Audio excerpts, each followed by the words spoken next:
I came home from visiting my son to find my hunting lodge demolished. Just gone. The HOA bulldozed it because I wouldn't pay their fake hunting club fees for a club I wasn't even a part of. This wasn't just some building. I built it with my own hands after my wife passed away, and they left her favorite rocking chair crushed in the wreckage. The HOA president left a smug little sign calling it an unapproved structure. But while she was busy playing queen of the neighborhood, she had no idea she had just declared war on the man who was about to own her entire kingdom. Where are you watching from?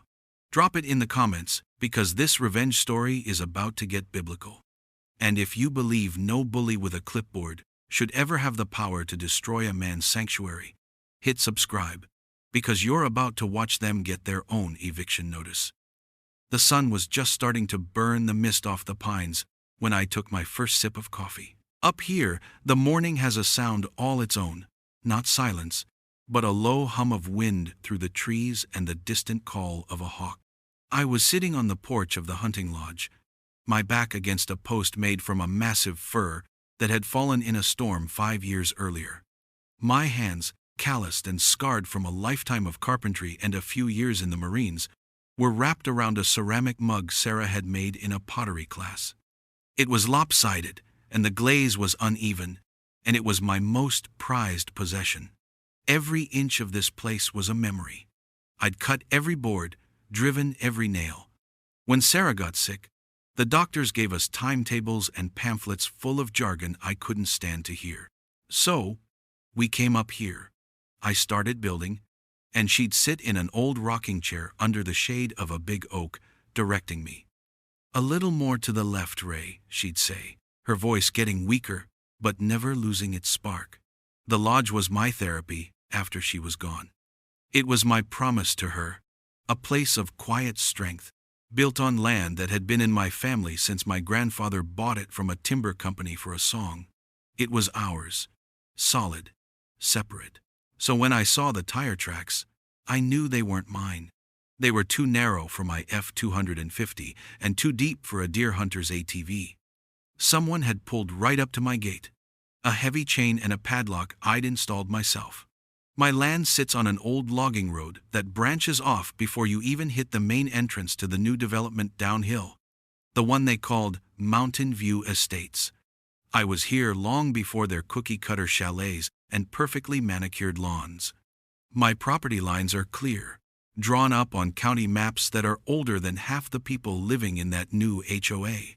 I walked down the gravel path, the morning chill seeping through my flannel shirt, and there it was, nailed to the big oak, the one Sarah used to sit under. A piece of paper, protected by a plastic sleeve, fastened to the bark with a roofing nail. The sheer disrespect of it made my jaw tighten. The letterhead was professionally printed, Mountain View Estates Homeowners Association. Below that, in bold letters, it read, "Final Inspection Notice. Delinquent Hunting Club Dues." It claimed I owed $900 for wildlife management and shared security access. It was nonsense. I wasn't in their HOA, and I'd never heard of any hunting club. I'm a hunter, sure, but I hunt on my own land. I don't need a club for that. I pulled the nail out of the tree with my fingers and headed back inside, the ridiculous notice in my hand. It had to be a mistake. Some overeager volunteer with a bad map. I went straight to the old metal footlocker, where I keep my important papers. I unrolled the original deed and the county plat map, spreading them out on the heavy oak table I'd made for the kitchen. The lines were clear as day. My parcel was a perfect, jagged rectangle outlined in thick, faded ink. The HOA's territory was a separate blob, a quarter-mile down the mountain, its borders neat and tidy, not even touching mine. There was a buffer of unincorporated county land between us. There was no overlap, no ambiguity. I wasn't a member. I had never signed anything. I had never agreed to anything. My land was mine, free and clear. It was a simple fact, as solid as the foundation under my feet. I folded the notice and stuck it in my pocket. My anger was gone, replaced by a kind of weary annoyance. This was the sort of pointless paperwork that bureaucracy creates. A problem that could be solved with a simple conversation. I just had to go down there and show them their mistake. As I was locking up to head out, my neighbor Frankie's old pickup rattled up the road. He's a retired electrician, lives a few lots over, just outside the HOA line like me. He rolled down his window, his bulldog Roscoe panting in the passenger seat. "Morning, Ray. Headed into town?" he asked. I held up the notice. "Going to sort this out. The HOA thinks I owe them money." Frankie let out a short, bitter laugh. "Ah, you got a letter from the Queen Bee herself. Let me guess, Catherine Brill?" I shrugged. "Name on the bottom is C. Brill, President." Frankie shook his head, his expression turning serious. "Watch yourself with her, man. She's new money. Came in here about a year ago and got herself voted president. Thinks a clipboard and a fancy title make her a general. She fined me $50 last month because my trash cans were visible from the access road for, and I quote, an excess of 4 hours post-collection. Don't get on her bad side." I appreciated the warning, but I wasn't worried. This wasn't about trash cans. This was about property lines. Facts. You can't argue with a surveyor's map. "It's a simple mistake, Frankie. I'll just go show her the paperwork," I said. He gave me a look that said, "Good luck with that," and drove on. I got in my truck, the plat map, and the deed folded neatly on the passenger seat. I was just a man trying to correct an error. A simple conversation. That's all it would take. I was a veteran, a builder, a man who believed in reason and order. I had no idea I was driving into a different kind of war, one fought not with honor or logic, but with smug smiles and malicious paperwork. I figured I'd be back in an hour, mistake corrected, ready to get back to replacing a loose board on the porch. I couldn't have been more wrong. The Mountain View Estates HOA office wasn't in some fancy building. It was a sterile, beige, double-wide trailer set on a concrete slab near the main gate, with a flimsy wooden ramp leading up to the front door. It was trying its best to look official, with a perfectly weeded flower bed out front and a polished brass plaque that read, "Community Management." Inside, the air smelled of lemon cleaner and cheap coffee. The walls were covered in corkboards pinned with newsletters, community calendars, and a laminated list of rules in a tiny font. Behind a particle board desk sat a woman who could only be Catherine Brill. Everything about her was sharp and coordinated. She wore a crisp red blazer, and her lipstick was the exact same shade. The folders stacked neatly on her desk were also red. Even the pen she was holding seemed to match. She looked up from her computer, and her smile was a perfectly painted, perfectly insincere line. It didn't reach her eyes, which were small and constantly scanning, like a bird looking for a crumb or a threat. "Can I help you?" she asked, her voice high and unnaturally cheerful. I introduced myself and explained that I'd received a notice about some hunting club fees, and that there must be a mistake, since my property wasn't part of the HOA. I was polite, calm, and I expected the same in return. Her smile tightened. "Ah, Mr. Walker, I was wondering when you'd stop by." She tapped a manicured nail on her keyboard and pulled up a file. "It's all right here. The hunting club membership is a mandatory ancillary fee for properties benefiting from the association's wildlife management program." I had to stop her there. "Ma'am, with all due respect, my property doesn't benefit from your programs. It isn't part of your association. I have the county plat map right here." I unfolded the map and my deed on the edge of her desk. I pointed to the thick, clear lines that separated my land from hers. "See, my grandfather bought this parcel in 1958. Your development didn't exist. My land is not, and has never been, included." She barely glanced at the papers. She leaned back in her chair, the very picture of condescending patience. "Mr. Walker, land use is a fluid concept. Our association provides a significant service to the entire mountain ecosystem. Our security patrols deter poachers, and our feeding stations help maintain a healthy deer population, which directly enhances your hunting experience. Therefore, you are a beneficiary. I felt a slow, hot anger start to build in my chest, but I kept my voice steady. I'm not a beneficiary of anything. I manage my own land. I don't need your patrols. And I definitely don't need your feeding stations. This is a simple boundary issue. Your HOA has no jurisdiction over my property. I pushed the map a little closer to her. The county's records are clear. For the first time, a genuine expression crossed her face. It was a smirk. A smug, all-knowing smirk that told me she had heard all of this before and that it didn't matter. Well, she said, folding her hands on the desk as if concluding a very important meeting. That'll be for the county to decide, won't it? She stood up, a clear signal that our conversation was over. You have 30 days to remit payment, Mr. Walker. Have a nice day. I stood there for a moment, stunned by the sheer arrogance. She had dismissed legal documents, historical deeds, and basic logic with a wave of her hand. I folded my papers, turned, and walked out of that trailer, the smell of lemon cleaner feeling like an insult. 2 weeks passed. I drove down to visit my son, Eli, a firefighter with 2 kids of his own. He lived about 4 hours away, and the time with my grandkids always helped clear my head. Eli was a practical man. He worried about me being alone up at the lodge. When I told him about the HOA issue, he sighed. Dad, is it worth the fight? Just pay the $900. You don't need the stress. I told him it was the principle of the thing, and he just shook his head, telling me to be careful. The drive back home was peaceful.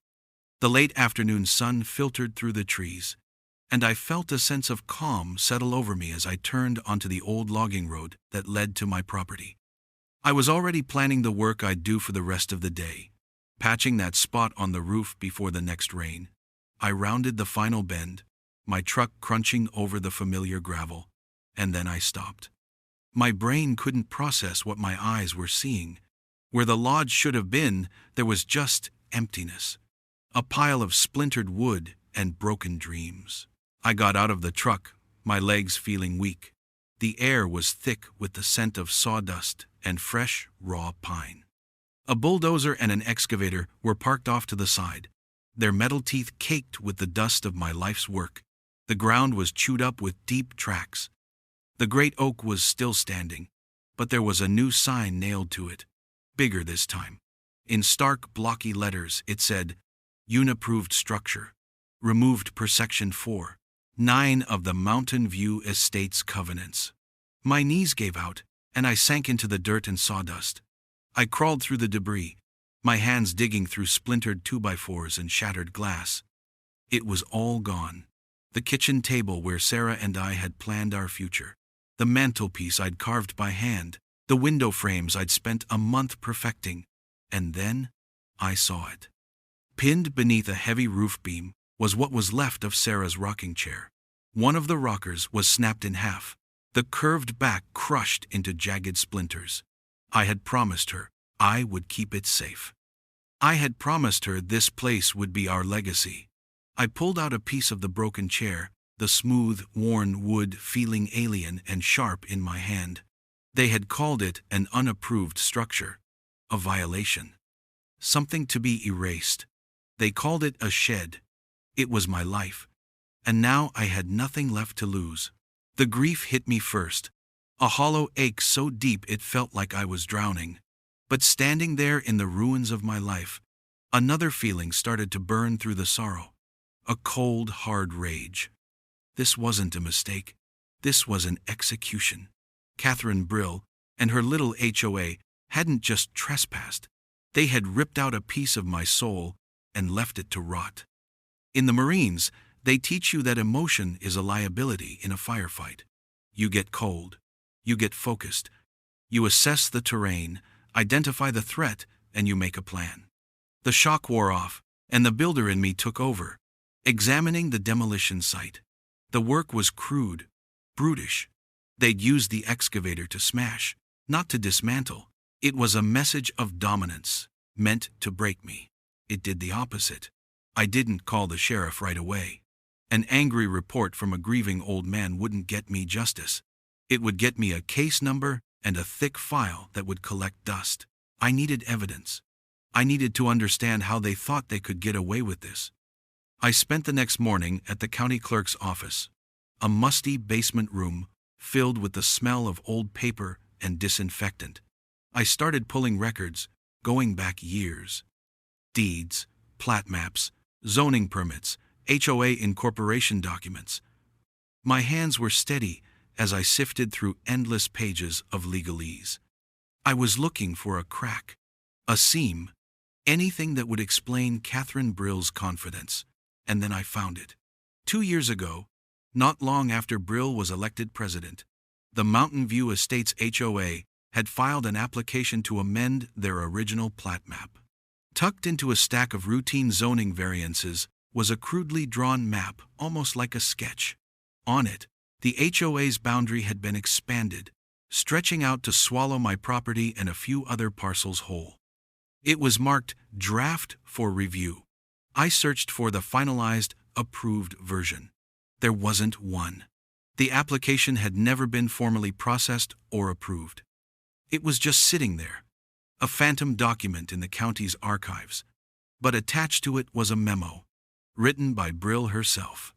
She was claiming an emergency jurisdictional expansion was necessary to control a supposed migration of wild boars that were threatening the community's safety and property values. It was laughable. The only wild boars in these parts were on hunting preserves miles away. It was a lie, a thin excuse to grab land. I took my findings to one of the older clerks, a woman named Carol who'd been working there for 30 years. I showed her the draft, the memo, and my original deed. She looked at the papers, then looked at me over the top of her reading glasses, her expression weary. "They've done this before," she said, her voice barely a whisper. "Little land grabs. They file these bogus amendments, start sending out notices and fines, and hope people get scared and just pay up or sell. You're the first one who's ever come in here with the old maps to fight it." Her words confirmed it. This was a pattern, a racket. Catherine Brill was running a slow-motion heist, using bureaucracy as her weapon. I left the clerk's office with copies of everything. My mind was racing. A legal battle would be slow, expensive, and uncertain. I'd be fighting an organization, and Brill would use HOA funds to bury me in legal fees. I needed a different approach. I needed leverage. My old builder buddy, a guy named Sal who could read a survey map better than most lawyers, came over that afternoon. We stood on the flattened ground where the lodge used to be, and I laid out the maps on the hood of his truck. He traced the lines with a thick, calloused finger. "Ray, this is open and shut," he said. "Her map's a fantasy. Your deed is ironclad. They committed felony destruction of property." I knew he was right, but a court victory wouldn't bring the lodge back. It wouldn't erase the image of Sarah's broken chair. Justice wasn't enough. I wanted to dismantle her kingdom. I wanted to take away the power she had used to destroy me. That evening, I was back on the computer. But I wasn't looking at county records anymore. I was looking at tax auctions and corporate ownership databases. The Mountain View Estates development had been built on land once owned by a massive timber company. Like most big corporations, they'd sold off the prime lots for a huge profit and left a messy patchwork of undesirable parcels behind. Strips of land along access roads, steep, unbuildable hillsides, marshy areas near the creek.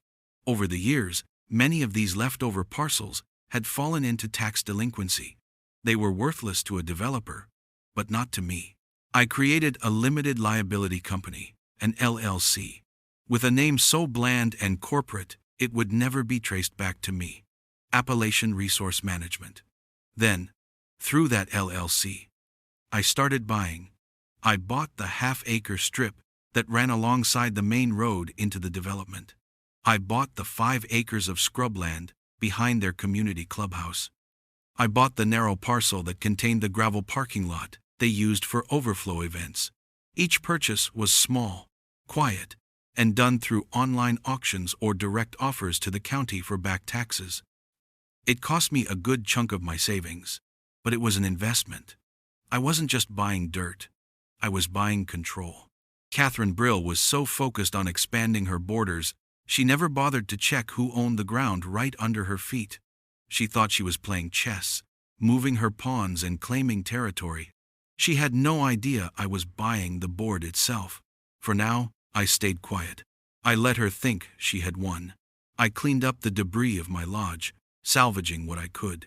I stacked the good lumber, pulling out the bent nails one by one. I looked like a defeated man, picking through the ruins. But every nail I pulled was a promise. Every piece of salvaged wood was a brick in a new foundation, not for a building, but for a reckoning. They had taken my peace, so I was going to take their power, quietly, methodically, piece by piece. While my LLC was quietly acquiring land, Catherine Brill was doubling down. She saw my silence not as a warning, but as a victory. The harassment started subtly, then escalated. First, it was the notices. Every few days, a new letter would appear, tacked to the old oak tree.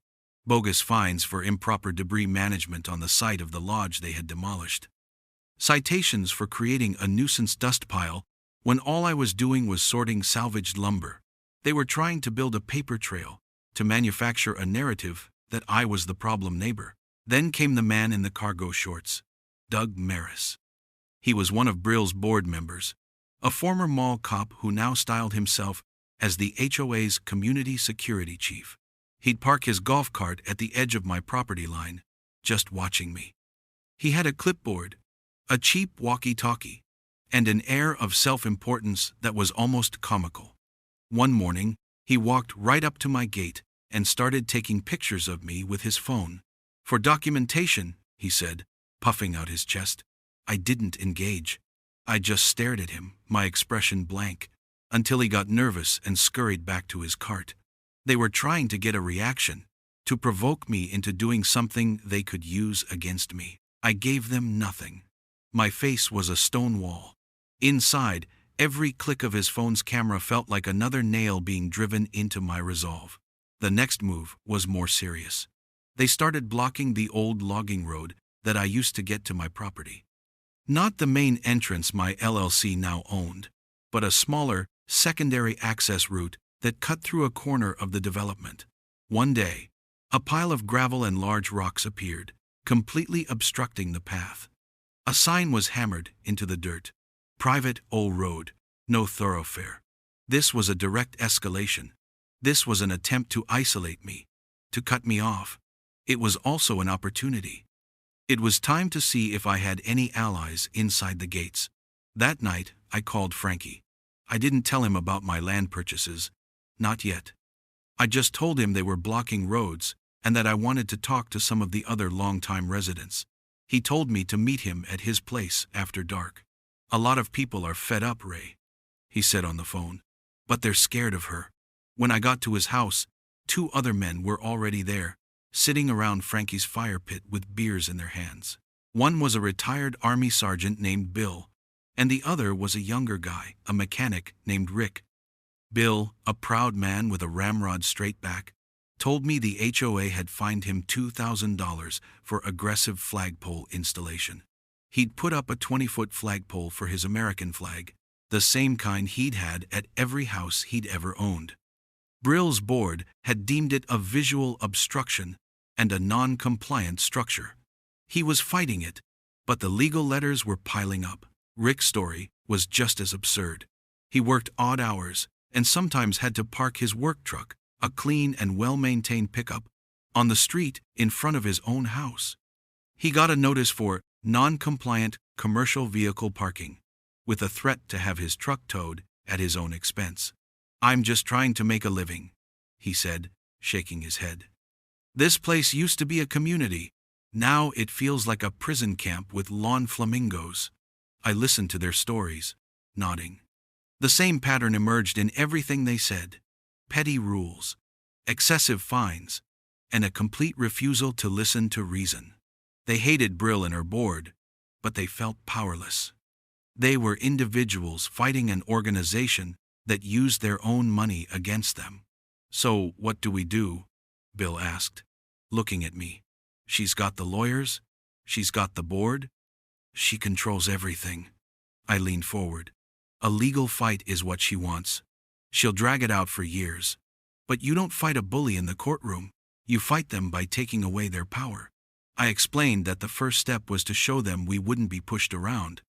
I told them about the private access road that connected the main development to the public highway, the one my anonymous LLC had bought a few weeks ago. A slow grin spread across Frankie's face. He knew that road. Every resident used it. It was the only practical way, in or out. The next day, acting as the registered agent for Appalachian Resource Management, I sent a certified letter to Catherine Brill and the HOA board. It was a formal notice of land use. It stated that the main access road was private property and that their residents were trespassing. I included a clear copy of my new deed.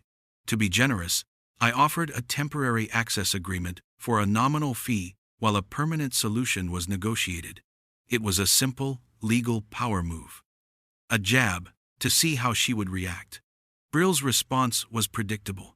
She ignored it. She sent out a newsletter to the residents, calling it a frivolous claim from an out-of-state investment firm, and assured them their access was secure. She didn't know the investment firm was the man whose life she had just demolished. She thought she was swatting away a fly. I didn't send another letter. I just waited. The tension in the neighborhood started to climb. People who were seen talking to me got warning letters about unauthorized assembly. Doug Maris and his golf cart became a constant presence, photographing license plates and making notes on his clipboard. Neighbors started avoiding eye contact with me, afraid of being targeted. Brill was tightening her grip, trying to make me a pariah. She thought she was winning, isolating her enemy. She was actually just uniting us, turning a personal vendetta into a community's rebellion. And all the while, she and her residents continued to drive back and forth every single day on a road I now owned. The trap was set.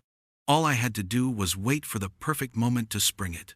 I decided to test the system one last time, to play by their rules, just to see how deep the rot went. I filed a formal complaint with the county building inspector regarding the illegal demolition of my lodge. I didn't mention the boundary fraud or my LLC. I kept it simple, attaching my deed, the original plat map, and photos of the flattened site. It was an open and shut case of wrongful destruction of private property. A week later, I got a letter back. My complaint was denied. The inspector's report cited an emergency authority clause that the HOA had apparently filed, referencing the same absurd story about wild boars. According to the county, Brill's HOA had declared my lodge a potential shelter for dangerous wildlife and had acted within their provisional rights to remove the imminent threat. It was a lie built on another lie. But the county had rubber-stamped it. The system wasn't just broken, it was complicit. Reading that letter, a heavy feeling of despair washed over me. I had proof, I had deeds, I had the law on my side, and it didn't matter. They had beaten the system. Maybe they had beaten me. My son Eli drove up that weekend. He saw the rejection letter on the salvaged kitchen table I'd set up under a tarp. He saw the tired, worn-out look in my eyes. He's a good man, my son. Practical, steady. He's a firefighter. He runs toward problems to fix them, but he knows when a building is a lost cause. "Dad, maybe it's time to let it go," he said gently, his hand on my shoulder. "This is eating you alive. You could sell the land, move closer to me and the kids. You don't need this fight." His words were meant to comfort, but they felt like a surrender. He saw a tired old man clinging to a pile of rubble. He didn't see the promise I made to his mother. He didn't see the cold, calculated anger that was now the only thing holding me together. I nearly gave in. That night, I sat on a log by the wreckage, the cool mountain air doing nothing to numb the ache in my bones. I held an old photograph of Sarah, taken right after we'd finished the porch. She was smiling, her face full of life and pride. I thought about Eli's offer. Maybe he was right. Maybe it was time to walk away, to leave the ghosts behind and start over. I could sell my remaining parcels to my own LLC, consolidate my holdings, and just let the whole bitter memory fade. But then, I wouldn't just be losing a lodge. I'd be letting Catherine Brill win. I'd be letting her prove that a bully with a clipboard and enough arrogance can erase a man's entire life. I put the photo back in my wallet and stood up. Surrender was not an option. The next weekend was the HOA's annual members-only hunting weekend. It was Brill's signature event, a chance for her to parade around in expensive camouflage gear and pretend to be a rugged outdoors woman. She plastered photos all over the Mountain View Estates community social media page. Pictures of residents in brand new hunting outfits, posing with rifles they barely knew how to hold. Photos of Doug Maris looking important next to a deer feeder. The whole thing was a performance, a pantomime of the life I actually lived. The crown jewel of her online bragging was a panoramic video she posted herself. She stood on a ridge overlooking a beautiful stretch of forested land, a thermos of coffee in her hand. Another beautiful HOA tradition preserved, she narrated, her voice oozing smug satisfaction. Ensuring our members have exclusive access to the best hunting grounds this mountain has to offer. Safe, secure, and managed the Mountain View way. She panned the camera across the landscape, showing a group of residents walking down a trail in the distance. They were laughing, enjoying a weekend on what they thought was their private reserve. But as her camera swept across the scene, it caught something she didn't notice. Something I had put there myself just a few days before. It was a small, almost insignificant detail. A single wooden stake in the ground, topped with a piece of bright pink surveyor's ribbon. To her, it was nothing. Just a piece of trash, maybe. To me, it was everything. It was a new survey line. It marked the boundary of a 100-acre parcel that had been owned by an out-of-state timber holding company for 50 years. A parcel their hunting parties had been trespassing on for years, assuming it was unincorporated land.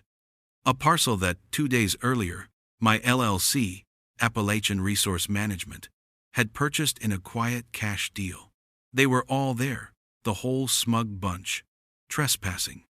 They were hunting on my land. Brill's own video was the evidence. Her boastful social media post was the proof. She thought she was celebrating a victory. In reality, she was documenting her own crime. They didn't know it yet, standing there on that ridge, but the ground beneath their feet, the trails they walked, the very trees they leaned against, it all belonged to me now. The game had changed. And they were about to find out. They weren't the hunters anymore. They were the prey.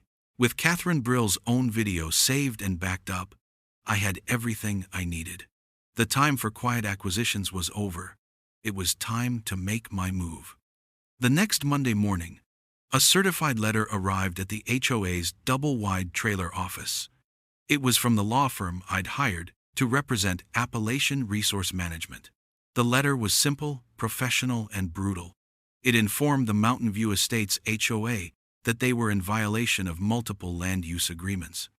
It detailed their continued unauthorized use of the main access road, their trespassing on the newly acquired 100-acre hunting parcel, and their unsanctioned use of the gravel overflow lot. The letter included copies of the new deeds for all the properties my LLC now owned, a portfolio that quietly surrounded their precious community. It concluded with a formal notice. They had 30 days to cease all unauthorized activity and remit payment for past usage, or face immediate eviction from the properties, including the land their clubhouse and management office were sitting on. I didn't ask for a lot of money. The fees were insultingly low, just enough to be legally sound. This wasn't about money, this was about control. The letter hit the HOA like a grenade. Panic ripped through the community. Brill immediately called for an emergency board meeting, open to all residents. She sent out an email blast, framing the letter as a hostile attack by a predatory out-of-state corporation trying to extort them. She postured and promised to fight, to protect their way of life. She had no idea who she was really fighting. The night of the meeting, the community clubhouse was packed. The air was thick with fear and anger. People were shouting, demanding answers. I saw Frankie and Bill and Rick in the crowd, their faces grim but steady. I slipped in through a side door and stood at the back of the room, wearing my usual jeans and a worn flannel shirt. Nobody paid me any attention.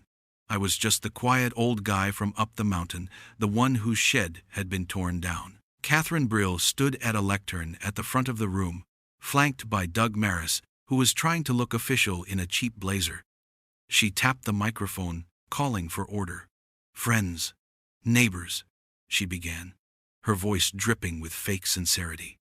"We are facing an unprecedented threat from a faceless corporate entity, but I want to assure you, your board is fighting this. We will not be bullied." That was my cue. I walked slowly up the center aisle. A murmur went through the crowd as people recognized me. Brill's eyes widened, her painted smile faltering for a second. She clearly hadn't expected me to show up. "Mr. Walker," she said, her voice sharp, "this is a closed meeting for HOA members only." I didn't stop until I reached the table where the board members Saturday. I placed a thick stack of papers on the table in front of her. "I'm not here as an HOA member," I said, my voice calm and clear, carrying easily through the quiet room. "I'm here as the owner." I gestured to the papers. "Those are the deeds. My company, Appalachian Resource Management, now owns the road you drove on to get here tonight. We own the parking lot your cars are in. We own the land this clubhouse is built on. And as of last week, we own the 100 acres you were illegally hunting on last weekend." A wave of gasps and shocked whispers swept through the room. Brill stared at the deeds as if they were snakes. Her face, usually a mask of smug control, was turning a blotchy red. "This is absurd. You can't," she stammered. I wasn't finished.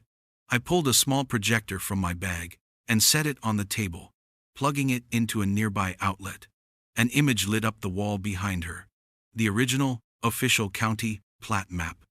The one that showed my land, and Frankie's land, and Bill's land, all sitting clearly outside the HOA's legal boundaries. "For 2 years," I said, turning to face the crowd, "your president has been lying to you." She filed a fake, unapproved boundary map with the county to try and steal my land. When I refused to pay her fake fees, she destroyed my home. I pointed the remote at the projector, and the image changed. It was a screenshot from Brill's own social media video, a clear shot of the pink surveyor's ribbon on the land she'd claimed was theirs. "And while she was doing that, she was leading you all to trespass on private property that now belongs to me." The room erupted. People were standing up, shouting at Brill. One of the board members, a quiet man who I'd seen around, stood up, threw his name badge on the table, and declared, "I resign." Brill started screaming, trying to shout me down, calling me a liar, a troublemaker. But no one was listening to her anymore. The crowd had turned. They were looking at the evidence on the wall, and they were looking at the man who had been so easily dismissed, and they were finally seeing the truth. Doug Maris was sweating, looking for an exit. I pulled my phone out of my pocket. I'd been quietly recording the entire meeting. I held it up. "It's all on tape," I said. Then, I turned back to a sputtering, defeated Catherine Brill. "You said I benefited from your club," I said, my voice low. "Funny. From now on, you'll all be paying me dues, if you want a place to park your golf carts." A cornered animal is a dangerous one, and Catherine Brill was cornered. After the humiliation at the meeting, I thought she would crumble, but her arrogance was a fortress.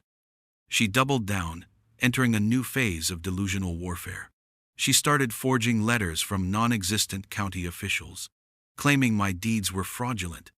She hired a private security firm, 2 beefy guys in ill-fitting black shirts who looked more like bar bouncers, to stand guard at the entrance to the clubhouse, as if they could somehow intimidate the actual landowner.